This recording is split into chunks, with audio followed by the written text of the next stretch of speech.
नमस्कार। मैं विश्वास उट्टगी हूं। जो लोग जानते नहीं हैं, इसलिए मुझे कुछ इंट्रोडक्शन करना जरूरी महसूस होता है कि बैंकिंग सेक्टर में मैं ऑल इंडिया बैंक एम्प्लॉयज का जॉइंट सेक्रेटरी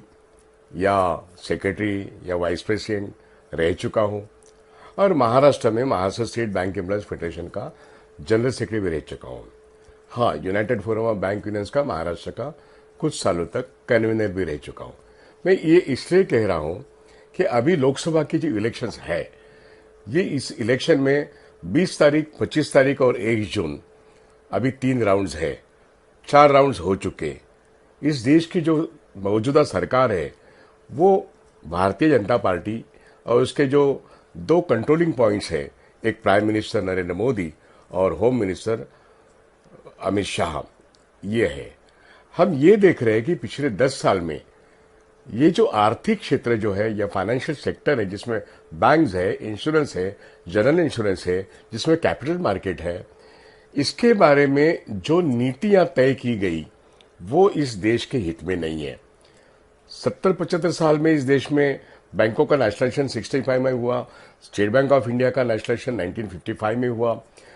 तमाम जो फाइनेंशियल सेक्टर की मजबूती आई वो नेशनलाइजेशन के बाद आई और हम देख रहे हैं कि इस देश की तरक्की इस देश के फाइनेंशियल सेक्टर की मजबूती के कारण हुआ है और ये रीढ़ की हड्डी है इस देश के अर्थव्यवस्था में।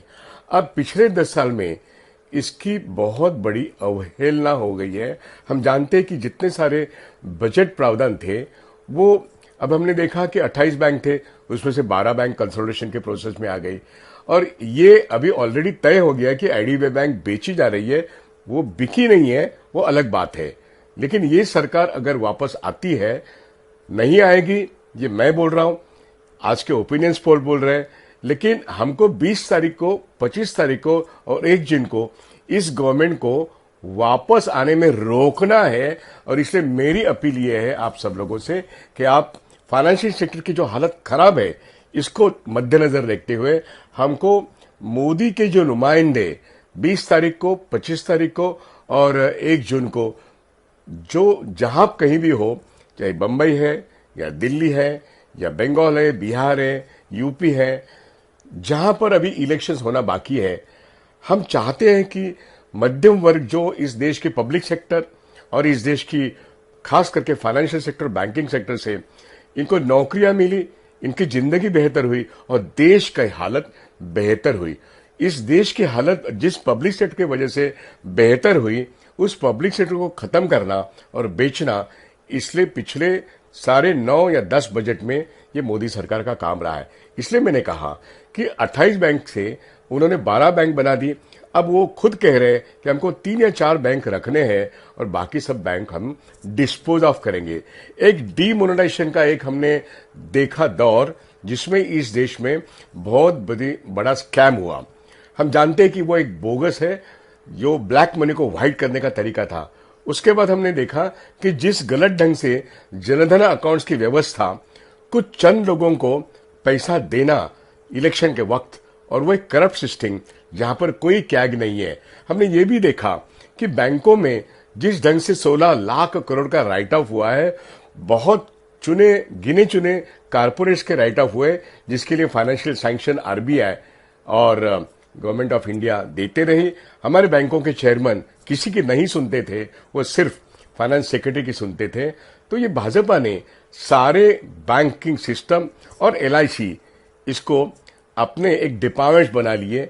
इसकी जो ऑटोनमस बॉडीज थी, इसका डिस्क्रिशन खुद के पास लिया और बहुत गलत ढंग से बीजेपी ने बैंकिंग सेक्टर, इंश्योरेंस सेक्टर में बहुत बड़ी हेराफेरी की है।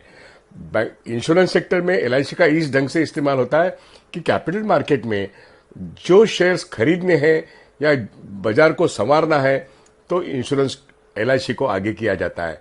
ये तो कुछ सरकार के कुछ लोगों के हाथ में एक खिलौना बन गया है, चाहे वो स्टेट बैंक ऑफ इंडिया हो, चाहे यूनिट ट्रस्ट ऑफ इंडिया हो, चाहे वो एलआईसी हो। हम देख रहे हैं कि यूनिट ट्रस्ट ऑफ इंडिया, जो भारत सरकार के नंबर 1 की एक म्यूचुअल फंड या इन्वेस्टमेंट बॉडी थी, वो आज इस देश में 10वें नवंबर पर है और अब तो यूटीआई को बेचने का इरादा इस देश की सरकार ने बनाया है।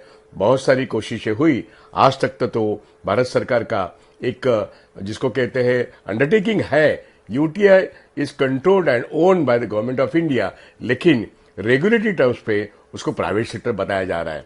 आईडीबीआई अभी भी पब्लिक सेक्टर है, लेकिन रेगुलेटरी टर्म्स पे उसको प्राइवेट सेक्टर बताया जा रहा है। और यूटीआई हो या आईडीबीआई हो, दोनों को बेचने के लिए पूरी तरह से मार्केट में कार्रवाई हो रही है। मैं इसलिए आपको एक आह्वान कर रहा हूं कि बैंकिंग सेक्टर अगर हमें पब्लिक सेक्टर में रखना है, जो रखना बहुत जरूरी है, आप सब लोगों की जो कलेक्टिव बार्गेनिंग प्रोसेस है, जो यूनियंस की ताकत है, जिसे पेंशन मिला है, वो सारी चीज पब्लिक सेक्टर रहने से ही कायम रहेगी। हाँ, इस देश का जो बड़प्पन है वो भी इस देश की पब्लिक सेक्टर की वजह से है, लेकिन अगर ये पब्लिक सेक्टर पूरी तरह से प्राइवेटाइज होता है या सेल होता है, जो एसेट मोनेटाइजेशन पाइपलाइन में 2021, 22, 23 और 24 के बजट में सारे प्रावधान है कि पब्लिक सेक्टर के सारे एसेट्स इंक्लूडिंग फाइनेंशियल सेक्टर के एसेट्स इसका मोनेटाइजेशन किया जाए, मतलब सस्ते में बेच के इसको बीजेपी के चंद लोगों के हाथ में या उनके चंद कारपोरेट्स के हाथ में ये पैसा जाएगा। ये देश से के साथ एक बहुत बड़ी गद्दारी है। इसलिए हमें जो नौकरी करने वाले इंश्योरेंस कर्मचारी है, अधिकारी है, बैंक कर्मचारी है, बैंक अधिकारी है और जो रिटायर हो गए, सबको ये सोचना बहुत जरूरी है कि हमारी पेंशन हमारी बैंकों से मिलना ये जरूरी है, लेकिन बैंक नहीं रहेंगे और अगर वो प्राइवेटाइज होंगे, उसका सेल आउट हो गया, तो आपकी पेंशन निश्चित रूप से खतरे में आ सकती है।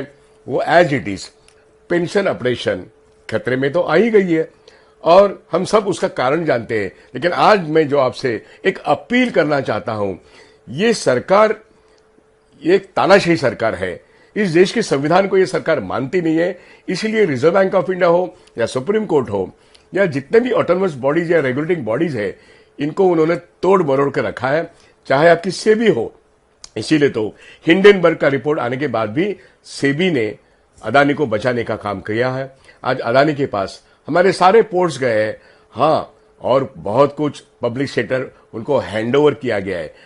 बंबई की और महाराष्ट्र की एमएसएमई हो या देश की रेलवे हो या देश का सी पोर्ट हो, सारे पोर्ट, सारे हवाई जहाज, सब रास्ते सब इनके हाथ में जाएंगे, तो फिर इस देश का खुद का क्या बचेगा। जो पब्लिक सेक्टर देश की शान है, उसको बेच के अगर इस देश का सरकार इस ढंग से आगे बढ़ना चाहती है, तो मैं समझता हूं ऐसी सरकार को रोकना हमारा काम है।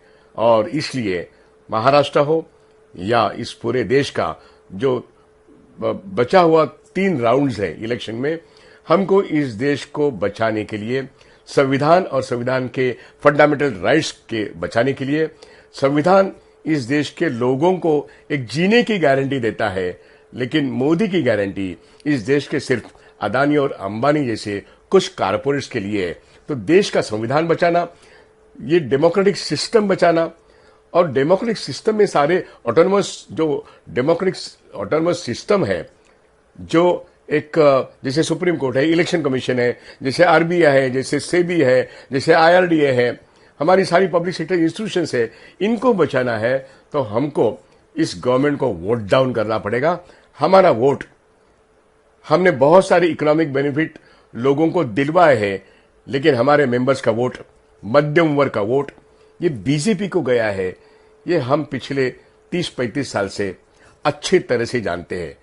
अब हमारी अपील है मध्यम वर्ग को, अपील है कि गलत फहमी में ना रहे। बैंक बेचे जाएंगे, इंश्योरेंस सेक्टर बेचा जाएगा, कंट्रोल पूरा प्राइवेट सेक्टर का रहेगा, तो हमारी पेंशन, हमारी जॉब्स इसके आगे बढ़ने वाली नहीं है। बैंकिंग सेक्टर एआई के जरिए, आर्टिफिशियल इंटेलिजेंस के जरिए चलेगा। आज कोई रिक्रूटमेंट वहां पे नहीं हो रही है और हमारी जो सर्विस कंडीशन है वो पूरी तरह से डायल्यूट हो चुकी है। इसके आगे हमारे जॉब्स, 4 लेबर लॉज इंप्लीमेंट होते हैं तो पूरी तरीके से ऑर्गेनाइज सेक्टर ये टूट जाएगा, गुलाम बन के रहेगा। और अनऑर्गेनाइज सेक्टर ऑलरेडी एक कॉन्ट्रैक्ट सिस्टम पे चल रहा है और इसलिए इस देश की पूरी व्यवस्था कॉन्ट्रैक्ट सिस्टम पर ना आए, इसलिए हमको अनऑर्गेनाइज सेक्टर को भी पेंशन दिलवाना है, हमारी पेंशन को बचाना है। इस देश की जनता की क्रय शक्ति मतलब परचेजिंग पावर को कायम रखना है और बढ़ाना है, और बेरोजगार की समस्या से जूझने वाले पढ़े लिखे लोग और सभी लोगों को हमको साथ में रख के मोदी सरकार को परास्त करना, ये हमारा आज का एक उद्देश्य होना चाहिए। तो साथियों, देश के लिए पब्लिक सेक्टर बना है और पब्लिक सेक्टर किसी एक की जायदाद नहीं है, और अगर यह सरकार पब्लिक सेक्टर को बेचने का इरादा करती है, उनके धोरण वैसे बन गए हैं, तो हमारा धोरण, हमारा वोट, जिस देश का संविधान का वोट लोकशाही कायम करने के लिए, डेमोक्रेसी कायम करने के लिए, इस कॉन्स्टिट्यूशन से बना हुआ ये स्ट्रक्चर भारत का जो है, जो डेमोक्रेटिक सेक्युलर रिपब्लिक है, इसको कायम रखने के लिए हम मोदी सरकार को वोट डाउन करेंगे। ये मेरी आपसे अपील है। मैं समझता हूं आप देश के ऊपर जो खतरा है वो अच्छी तरह से समझते हैं, लेकिन कोई गलतफहमी नहीं, ये मोदी सरकार हमारी सरकार नहीं है, ये सिर्फ चंद कारपोरेट्स की सरकार है। इस कारपोरेट और बीजेपी का नेक्सस, इस देश के कारपोरेट और बीजेपी का nexus insurance sector, capital market और बैंकिंग सेक्टर पे कब्जा कर चुका है। इस कब्जे से हमारा बैंकिंग और इंश्योरेंस सेक्टर हमको रिहा करना है, फ्री करना है, और फिर से इंडिया अलायंस को जिता के हम एक अच्छी तरीके से बैंकिंग सिस्टम को और मजबूत करेंगे, अच्छी तरीके से मजबूत करेंगे, और 142 करोड़ लोगों की सेवा में हमारा पब्लिक सेक्टर शान के साथ काम करेगा। इसलिए इस मोदी सरकार को पहले वोट डाउन करो और फिर इंडिया अलायंस को कहेंगे कि how best we can make public sector one of the largest sector of the world. हम देश की शान है और हम देश की शान रहेंगे।